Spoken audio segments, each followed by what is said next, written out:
अस्सलामुअलैकुम। Today our topic of discussion है cytoplasm. तो साइटोप्लाज्म की अगर हम बात करें तो ये वाटरी लाइक ऑफ सब्सटेंस होता है जो सेल के अंदर पाया जाता है, जिसमें डिफरेंट तरह के जो सब्सटेंसेस है वो प्रेजेंट होते हैं। इसका जो रीजन है वो न्यूक्लियर एनवेलप से शुरू होता है और प्लाज्मा मेम्ब्रेन पर आकर ख़त्म होता है। तो न्यूक्लियर मेम्ब्रेन से लेकर प्लाज्मा मेम्ब्रेन तक का जो पोर्शन कहलाएगा उसको हम साइटोप्लाज्म कहेंगे। इसके अलावा न्यूक्लियस के अंदर जो सब्सटेंस होगा उसको न्यूक्लियर प्लाज्म कहेंगे। लेकिन अगर हम साइटोप्लाज्म की बात करें तो ये न्यूक्लियर मेम्ब्रेन से लेकर प्लाज्मा मेम्ब्रेन तक का जो पोर्शन है उसको हम साइटोप्लाज्म कहेंगे।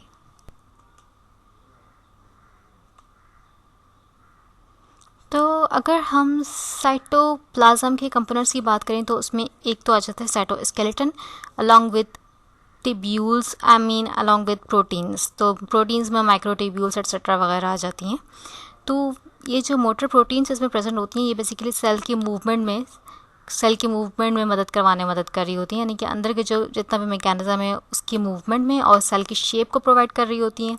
तो proper shape, proper movement, proper internal organisation को मेंटेन कर रहा होता है बेसिकली साइटोस्केलेटन का ये जो फंक्शन है।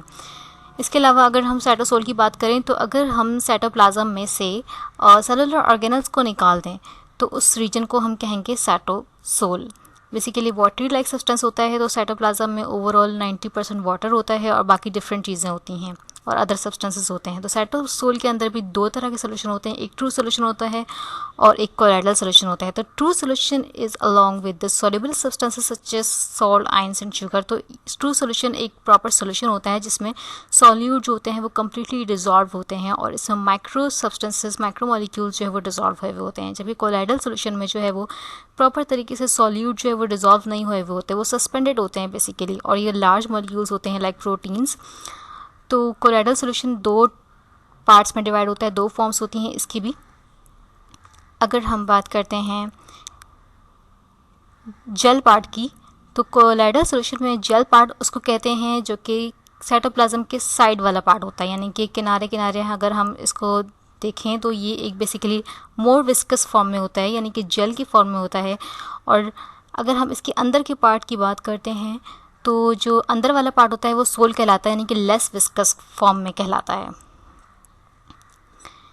फर्दर अगर हम फंक्शंस की बात करते हैं साइटोप्लाज्म की तो ये एनर्जी प्रोडक्शन में मदद कर रहा होता है, मैन्युफैक्चरिंग ऑफ सेलुलर कंपोनेंट्स से मदद कर रहा होता है, यानी कि सेलुलर जो कंपोनेंट्स हैं उनको मैन्युफैक्चर कर रहा होता है, और मेटाबॉलिक एक्टिविटीज़ परफॉर्म हो रही होती हैं, यानी कि ग्लाइकोलिसिस का जो फंक्शन है, प्रोसेस है, वो परफॉर्म हो रहा होता है।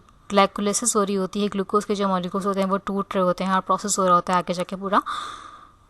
फर्दर जो है प्रोटीन सिंथेसिस भी हो रही होती है। तो साइटोप्लाज्म के अंदर एक वाटरी सब्सटेंसेस होता है साइटोसोल, जिसमें अलग अलग तरह के सोल्यूशन पाए जाते हैं like true solution and colloidal solution. Further इसमें सेलुलर ऑर्गेनल्स भी पाए जाते हैं लाइक माइटोकॉन्ड्रिया, राइबोसोम्स, न्यूक्लियस। तो ये सारे सेलुलर ऑर्गेनल्स पाए जाते हैं जो कि अपना अलग फंक्शन परफॉर्म कर रहे होते हैं।